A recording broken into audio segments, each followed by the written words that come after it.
जय गुरुदेव। मेरा नाम तेलियो है।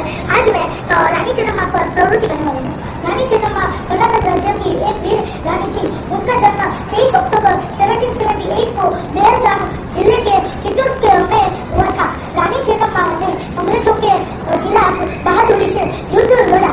वे भारत की पहली स्वतंत्र सेना में से एक थी। साहस और देवभक्ति आज भी लोग का प्रमाण देती है। रानी चेन्नम्मा की नाम इतिहास में अमर हो गया है। नमस्कार, जय गुरुदेव। मेरा नाम है आर्य किशोर और आज हम आपको बताने वाला हूँ हरमनप्रीत कौर के विषय में। हरमनप्रीत कौर भारतीय महिला क्रिकेट टीम की कप्तान है। उन्होंने कई वर्ल्ड कप में भारत का प्रतिनिधित्व किया है। 2017 में महिला वर्ल्ड कप में उन्होंने ऑस्ट्रेलिया के खिलाफ 171 रन की ऐतिहासिक पारी खेली थी।